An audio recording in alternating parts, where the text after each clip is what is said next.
जय हिंद दोस्तों, हमारे YouTube चैनल में आप सभी का बहुत बहुत स्वागत है। आज हम NCERT class 6 chapter number 5 start कर रहे हैं, जिस चैप्टर का नाम है क्या बताती है हमें किताबें और कब्रें। क्या है?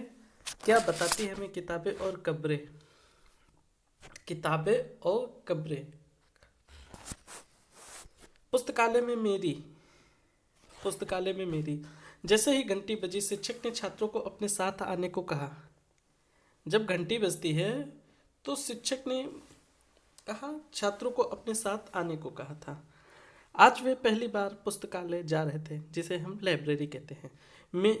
मैरी ने देखा कि पुस्तकालय उसकी कक्षा से काफ़ी बड़ा था और वहाँ किताबें से भरी कई रैक थी। जो मैरी है वो पुस्तकालय को देखा, वह काफ़ी उस क्लास से पुस्तकालय बड़ा था। कोने में एक अलमारी थी जो मोटी मोटी किताबों से भरी थी। कोने में एक अलमारी थी जो मोटी मोटी किताबों से भरी थी। मेरी को एक अलमारी खोलने की कोशिश करते देख शिक्षक ने कहा, उस अलमारी में अलग अलग धर्मों से जुड़ी हुई महत्वपूर्ण किताबें हैं। क्या तुम्हें मालूम है कि हमारे पास वेदों का भी एक संग्रह है? या मेरी सोचने लगी, वेद क्या है? चलो पता लगाए वेद क्या है।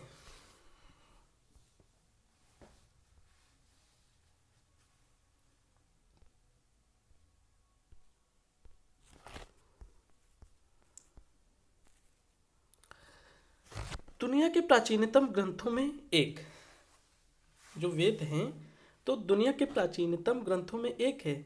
शायद तुमने वेदों के बारे में सुना होगा। वेद कितने प्रकार के होते हैं? वेद 4 प्रकार के होते हैं: ऋग्वेद, सामवेद, यजुर्वेद और अथर्ववेद। वेद कितने प्रकार के हैं? 4 प्रकार के: ऋग्वेद, यजुर्वेद, सामवेद और अथर्ववेद। सबसे पुराना वेद है ऋग्वेद, जिसकी रचना लगभग 3500 साल पहले हुई थी। आपसे पूछ लिया जाएगा वेद कितने प्रकार के होते हैं? वेद 4 प्रकार के होते हैं। और सबसे पुराना वेद कौन सा है? ऋग्वेद है। और सबसे बाद का वेद कौन सा है? अथर्ववेद है। तो वेद जिसकी रचना लगभग 3500 साल पहले हुई थी। ऋग्वेद में 1000 से ज़्यादा प्रार्थनाएं हैं। ऋग्वेद में 1000 से ज़्यादा प्रार्थनाएं हैं। सूक्त कहा गया है। ऋग्वेद है जो, तो 1000 से ज़्यादा प्रार्थनाएं हैं, तो उन्हें हम सूक्त कहा गया है। सूक्त कहा गया है। सूक्त का मतलब होता है कि अच्छी तरह से बोला गया। सूक्त का मतलब होता है सूक्त। सूक्त का मतलब होता है अच्छी तरह से बोला गया।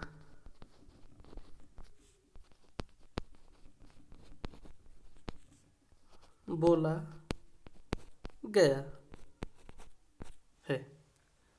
सूक्त का मतलब अच्छी तरह से बोला गया है। ये विभिन्न देवी देवताओं की स्तुति में रचे गए हैं। इनमें से 3 देवता बहुत महत्वपूर्ण हैं। जो ऋग्वेद है तो इसमें 3 देवता बहुत महत्वपूर्ण हैं: अग्नि, इंद्र और सोम। अग्नि आग के देवता, इंद्र युद्ध के देवता और सोम एक पौधा है।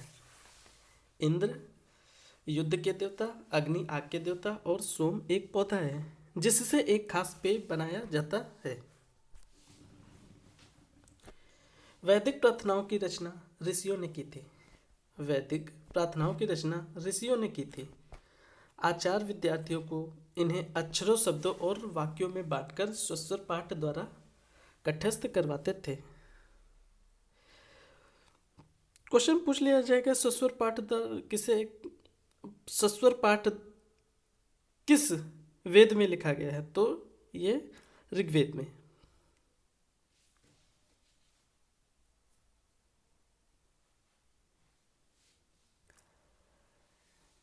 अधिकांश सूक्तों के रचयिता सीखने और सिखाने वाले पुरुष थे। अधिकांश सूक्तों के जो रचयिता थे वे सीखने और सिखाने वाले पुरुष थे।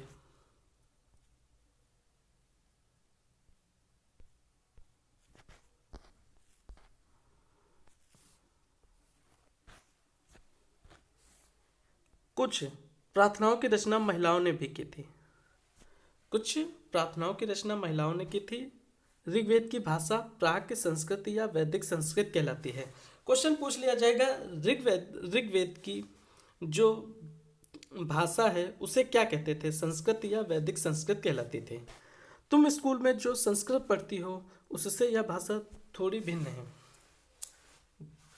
मेरी से शिक्षक ने कहा का सॉरी मेरी से पूछा गया है कि जो तुम संस्कृत पढ़ती हो वह संस्कृत इन भाषाओं से अलग है।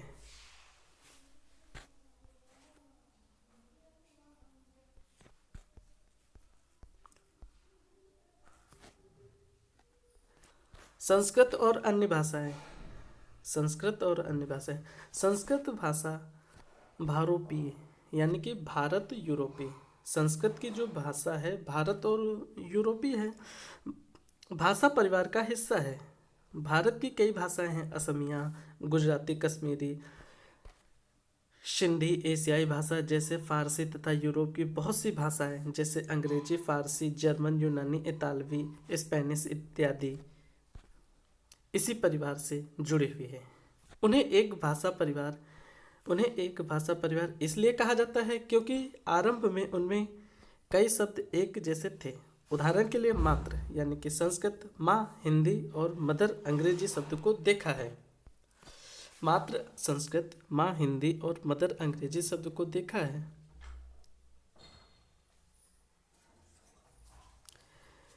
क्या तुम्हें इनमें कोई समानता नजर आती है? उपमहाद्वीप में दूसरे भाषा परिवारों की भाषाएं बोली जाती हैं।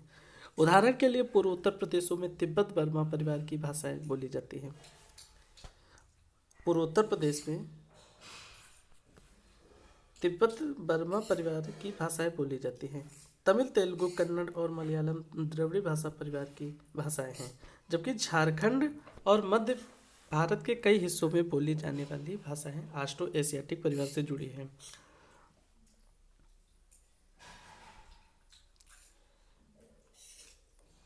हर राज्यों में अलग अलग भाषाएं बोली जाती हैं और हमारे भारत में कुल भाषाएं 22 हैं।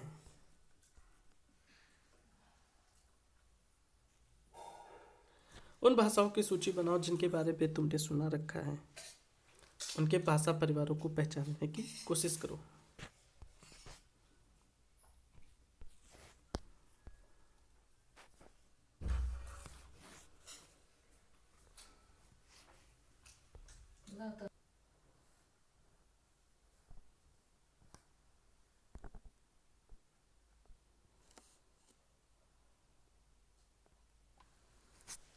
हम जिन किताबों को पढ़ते हैं वे लिखी और छापी गई हैं।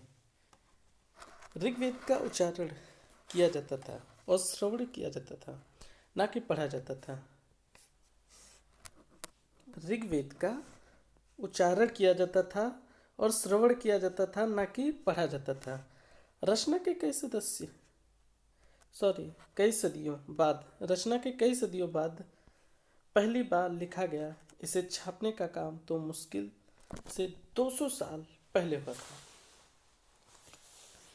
जो यह पढ़ा लिखा गया था या छापा गया था तो मुश्किल से 200 साल पहले हुआ था। लिखा पढ़ा छापा गया। इतिहासकार ऋग्वेद का अध्ययन कैसे करते हैं? क्वेश्चन है कि इतिहासकार ऋग्वेद का अध्ययन कैसे करते हैं? इतिहासकार पुरातत्ववेत्ताओं की तरह ही अतीत के बारे में जानकारी इकट्ठी करते हैं, लेकिन भौतिक अवशेषों के अलावा वे लिखित स्रोतों का भी उपयोग करते हैं। चलो देखते हैं कि वे ऋग्वेद का अध्ययन कैसे करते हैं।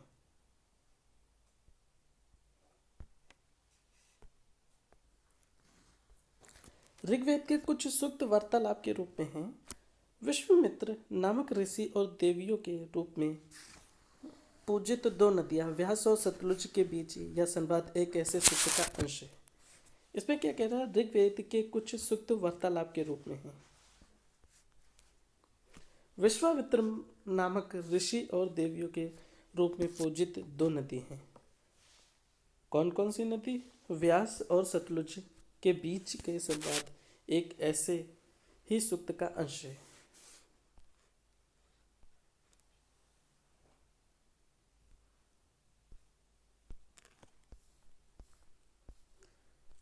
ऋग्वेद की पांडुलिपि ऋग्वेद की पांडुलिपि का एक पन्ना है।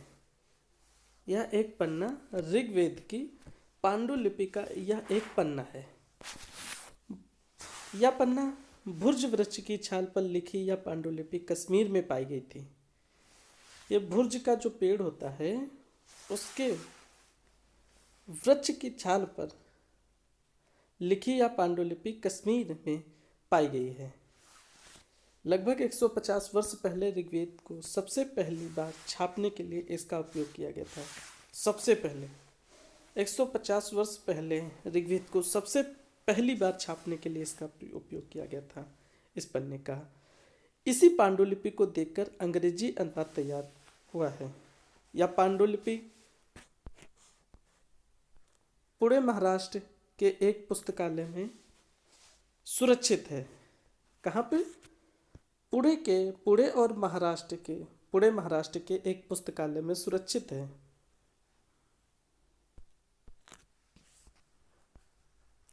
विश्वामित्र और नदियाँ।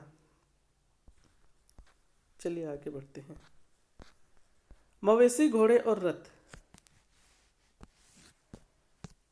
ऋग्वेद में मवेशियों बच्चों यानी कि खासकर पुत्रों और घोड़ों की प्राप्ति के लिए अनेक प्रार्थनाएं हैं। घोड़ों को लड़ाई में रथ खींचने के काम में लाया जाता था। घोड़े को लड़ाई में रथ खींचने के काम में लाया जाता था। इन लड़ाइयों में मवेशी जीत कर लाए जाते थे। लड़ाइयाँ वैसे जमीन के लिए भी लड़ी जाती थी, जिस तरह आज भी। जहाँ अच्छे चारागाह हो या जहाँ पर जौ जैसी जल्दी तैयार हो जाने वाली फसलों को उपजाया जा सकता है। कुछ लड़ाइयाँ पानी के स्रोतों और लोगों को बंदी बनाने के लिए लड़ी जाती हैं। युद्ध में जीते गए धन का कुछ भाग सरदार रख लेते थे तथा कुछ भाग पुरोहित को दिया जाता था। शेष धन आम लोगों में बांट दिया जाता था। आज भी है वैसे। कुछ धन को यज्ञ करने के लिए भी प्रयुक्त होता था।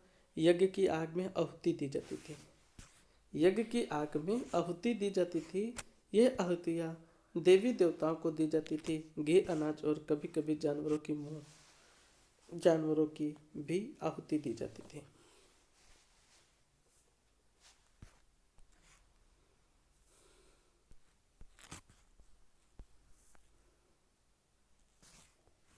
अधिकांश पुरुष इन युद्धों में भाग लेते थे।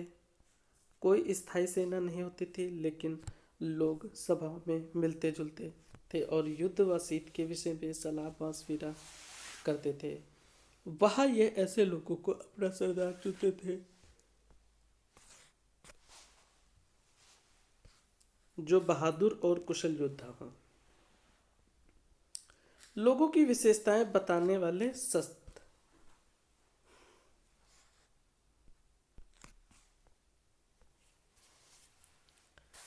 ऐसे दो समूह जिनका वर्गीकरण काम के आधार पर किया गया है।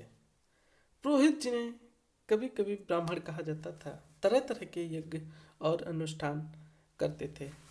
दूसरे लोग थे राजा। ये राजा वैसे नहीं थे जिनके बारे में तुम बाद में पढ़ोगे। ये ना तो बड़ी राजधानी और महलों में रहते थे, ना इनके पास सेना थी, ना ही ये कर वसूलते थे। प्रायः राजा की मृत्यु के बाद उसका बेटा अपने आप ही शासक नहीं बन जाता था। पिछले अनुभाग को एक बार फिर पढ़ो और पता लगाने की कोशिश करो कि क्या राजा क्या करते थे। जनता या पूरे समुदाय के लोग दो शब्दों का इस्तेमाल होता था। एक था जिसका प्रयोग हिंदी व अन्य भाषाओं में आज भी होता था। दूसरा था विस जैसे वैसे शब्द निकलता है। विस वैसे शब्द निकलता है। इस विषय पर तुम अध्याय 6 में विस्तार से पढ़ोगे। ऋग्वेद में विस और जनों के नाम मिलते हैं, इसलिए हमें पुरुजन या विसजन, भरतजन या विस, यदुजन या विश जैसे कई उल्लेख मिलते हैं। तुम्हें इनमें से कोई नाम जाना पहचाना लगता है? जिन लोगों ने इन प्रार्थनाओं की रचना की वे कभी कभी खुद को आर्य कहते थे। जिन लोगों ने इन प्रार्थनाओं की रचना की वे कभी कभी खुद को आर्य कहते थे और अपने विरोधियों को दास या दस्यु कहते थे। विरोधी, जो इनको विरोध में खड़े रहते थे, उन्हें विरोधी कहते थे या विरोधी को दस्यु कहते भी हैं। दस्यु वे लोग थे जो यज्ञ नहीं करते थे, वो विरोध में खड़े हुआ करते थे और शायद दूसरी भाषाएं बोलते थे। बाद के समय में दास स्त्रीलिंग दासी शब्द का मतलब गुलाम हो गया। दासी शब्द का मतलब गुलाम। पहले दस्यु कहा जाता था जो विरोध करते थे, फिर उसके बाद स्त्रीलिंग दसी हो गया, दास का दसी। फिर दास का मतलब ये हो गया कि गुलाम। दास गुलाम, दास का मतलब गुलाम। दास वे स्त्री और पुरुष होते थे जिन्हें युद्ध में बंदी बनाया जाता था।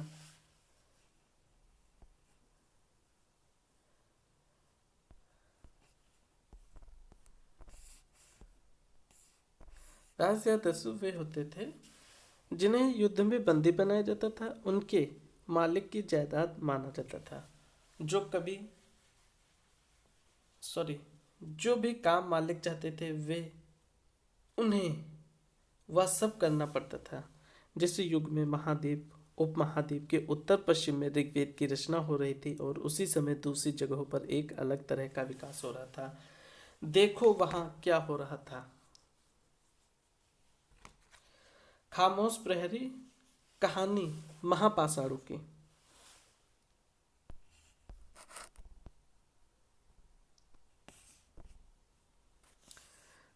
खामोश प्रहरी, कहानी महापाषाणों की। आगे अगले पृष्ठ के चित्र। ये शिलाखंड महापाषाण, ये शिलाखंड महापाषाण यानी कि बड़ा पाषाण पत्थर नाम से जाने जाते हैं। ये पत्थर दफन करने की जगह पर लोगों द्वारा बड़े करीनों से लगाए गए थे। महापाषाण कब्रें बनाने की प्रथा लगभग 3000 साल पहले शुरू हुई थी। जो महापाषाण जो कब्र थी वो बनाने की प्रथा लगभग 3000 साल पहले शुरू हुई थी। यथा प्रथा दक्कन दक्षिण भारत, उत्तर पूर्वी भारत और कश्मीर में प्रचलित थी। या महापाषाण कब्रें, ये प्रथा दक्षिण भारत, दक्कन हो गया, उत्तर पूर्वी भारत और कश्मीर में प्रचलित थी। कुछ महत्वपूर्ण महापाषाण पुरास्थल मानचित्र 2 में दिखाए गए। कुछ महापाषाण जमीन के ऊपर ही दिख जाते थे, कुछ महापाषाण जमीन के भीतर भी होते थे।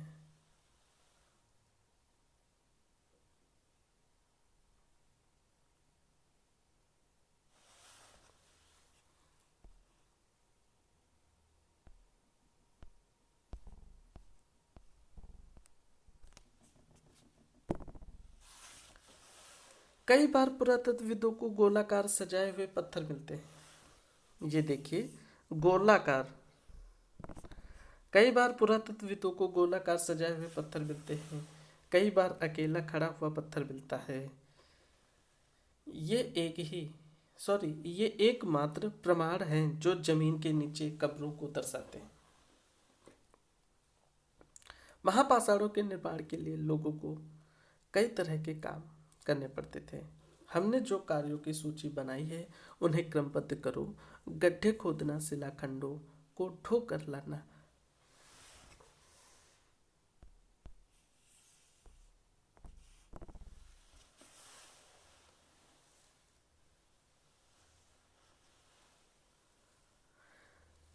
तो महापाषाण के निर्माण के लिए कई तरह के काम करने पड़ते थे। हमने जो कार्यों की सूची बनाई है उन्हें क्रमबद्ध करो। गड्ढे खोदना, शिलाखंडों को ढो कर लाना, बड़े पत्थरों को तराशना और मरे हुए को दफनाना।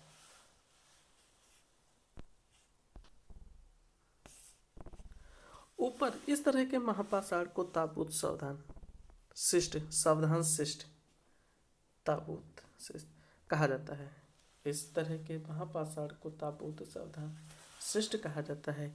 यहाँ दिखाए गए शिष्ट में एक पोर्ट होल, बड़ा सुराख है, जो शायद पत्थरों से बने हुए कमरे में जाने का रास्ता था। ये सब पुराने जमाने के, यह लगभग 3000 साल पहले की बात है, ये दिखाए गए हैं।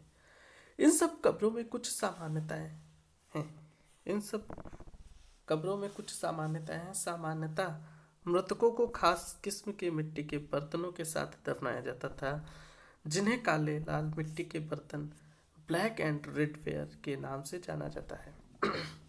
इनके साथ ही मिले हैं लोहे के औजार हथियार, लोहे के औजार और हथियार, घोड़ों के कंकाल और सामान तथा पत्थर और सोने के गहने। इनके साथ ये सब चीजें मिली हैं। क्या क्या चीजें मिले हैं? लोहे के औजार हथियार मिले हैं, घोड़े के कंकाल मिले हैं, सामान तथा पत्थर, साथ सोने के गहने भी मिले हैं। क्या हड़प्पा के शहरों में लोहे का प्रयोग होता था? महापाषाण कब्रों से मिले लोहे के सामान पूछ लिया जाएगा क्वेश्चन कि कौन कौन से मिले थे सामान, या क्या मिला था, लोहे के औजार मिले थे या नहीं। कई बार घोड़े के लिए सामान नीचे बाई और कुल्हाड़ियाँ, नीचे एक कटोर।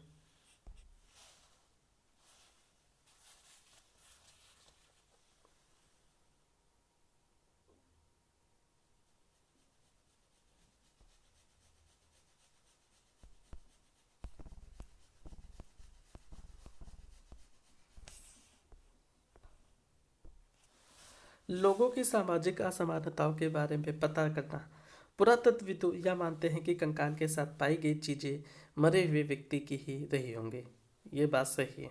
कभी कभी एक कब्र की तुलना में दूसरी कब्र में ज्यादा चीजें मिलती थी। ब्राहगिरी को खोजो। यहाँ एक व्यक्ति की कब्र में 33 सोने के मनके और शंख पाए गए हैं। ब्राहगिरी को देखो, 33 सोने के मनके और शंख पाए गए हैं। दूसरे कंकालों के पास सिर्फ कुछ मिट्टी के बर्तन पाए गए हैं। यह दफनाए गए लोगों की सामाजिक स्थिति में भिन्नता को दर्शाता है। कुछ लोग अमीर थे तो कुछ लोग गरीब, कुछ लोग सरदार थे तो कुछ अनवी, ये सब कहा गया है। क्या कुछ कब्र गाहें खास परिवारों के लिए थी?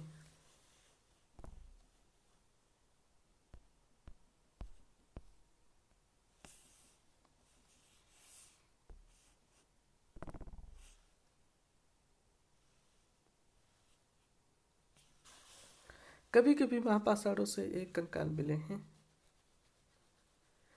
वे यह दर्शाते हैं कि शायद एक ही परिवार के लोगों को एक ही स्थान पर अलग अलग समय में दफनाया गया था।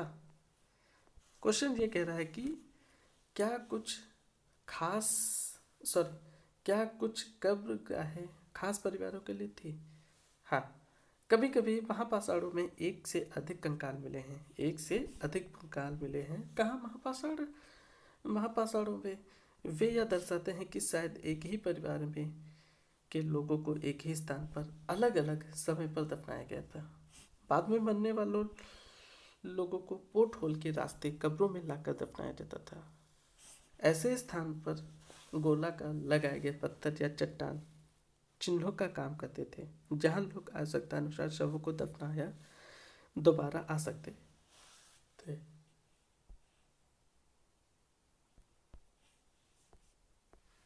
इनाम गांव एक विशिष्ट व्यक्ति की कब्र। मानचित्र 2 में पृष्ठ 14 नंबर। इनाम गांव को खोजो।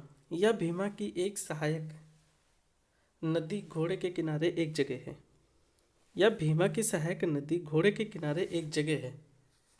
सॉरी, घोड़े नहीं, घोड़ के किनारे,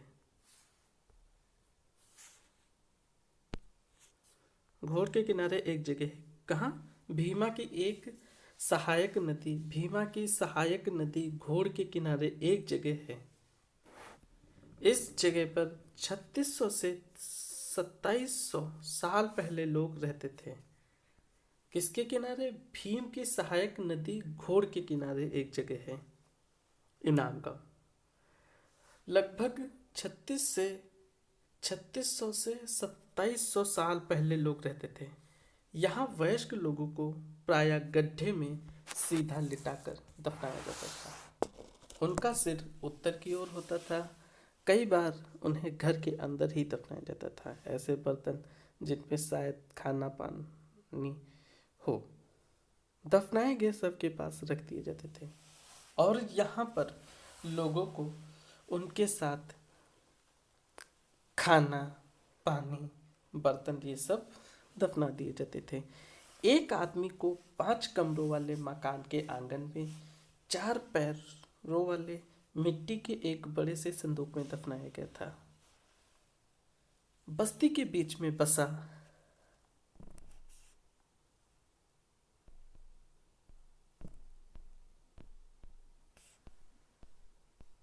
यह घर गांव के सबसे बड़े घरों में एक था।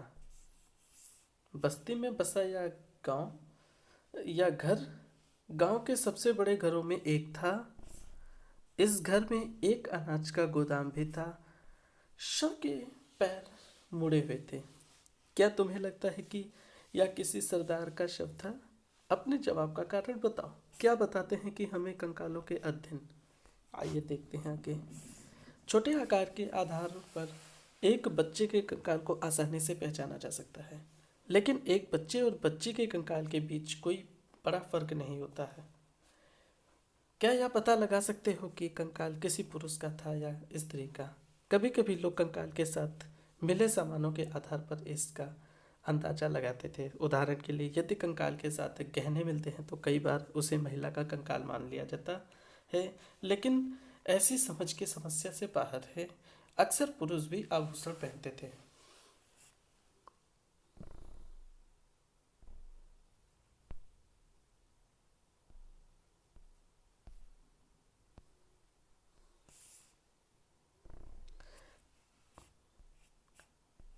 कंकाल का लिंग पहचानने का बेहतर तरीका उसकी हड्डियों की जांच है।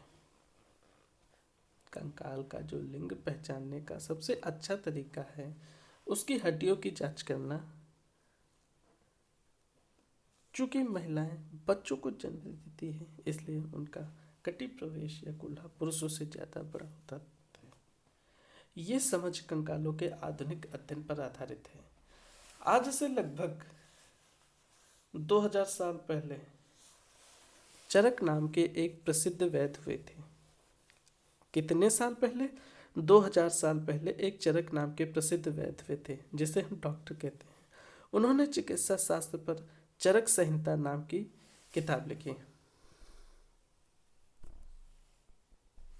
कौन सी किताब? चरक संहिता के नाम से एक किताब लिखी। वे कहते हैं कि मनुष्य के शरीर में 360 हड्डियां होती हैं। यह आधुनिक शरीर रचना विज्ञान की 206 हड्डियों से काफी ज्यादा है। संभवतः चरक ने अपनी गिनती में दांत, हड्डियों के जोड़ और कार्टिलेज को जोड़कर यह संख्या बताई थी।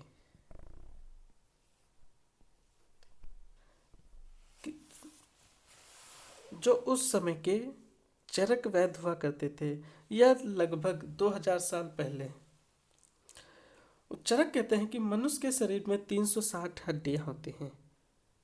आधुनिक यानी कि आज के समय में शरीर की रचना विज्ञान की तरह 206 हड्डियां हैं, जो काफ़ी ज़्यादा है। 260 से 360 ज़्यादा है। संभवतः चरक ने अपनी गिनती में दांत, हड्डियों के जोड़ और कार्टिलेज को जोड़कर संख्या बताई थी, तब ये 360 हुई थी। तुम्हारे अनुसार शरीर के बारे में उन्होंने इतनी विस्तृत जानकारी कैसे इकट्ठी की होगी?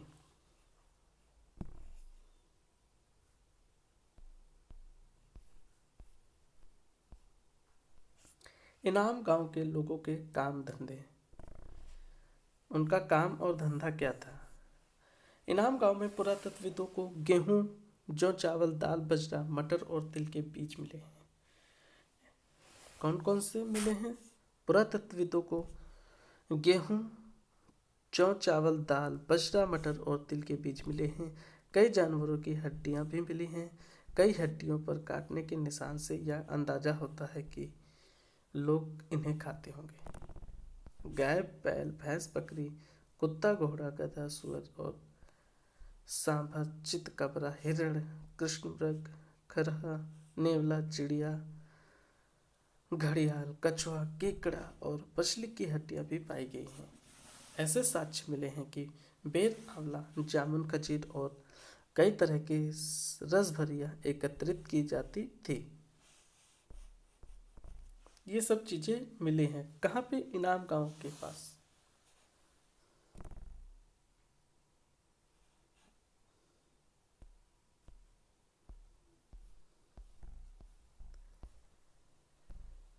इस प्रमाण के आधार पर इनाम गांव में लोगों के काम धंधे की एक सूची बनाओ।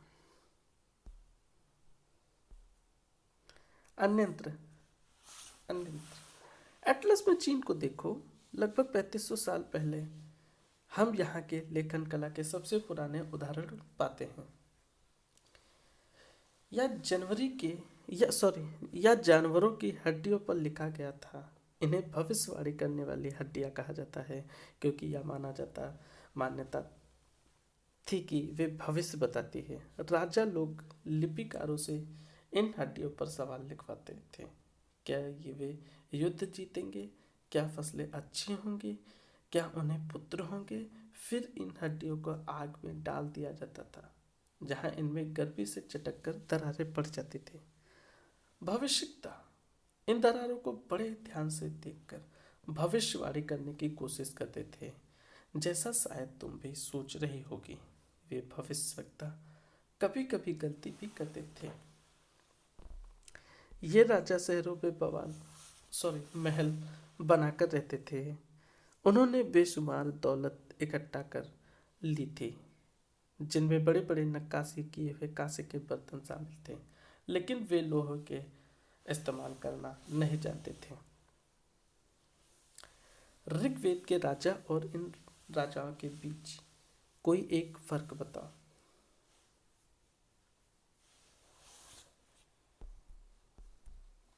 उपयोगी शब्द: वेद, प्रार्थना भाषा, रति, यज्ञ, राजा, दास, महापाषाण, कब्र, कंकाल, लोहा, वैद, ये सब उपयोग हुए हैं शब्द।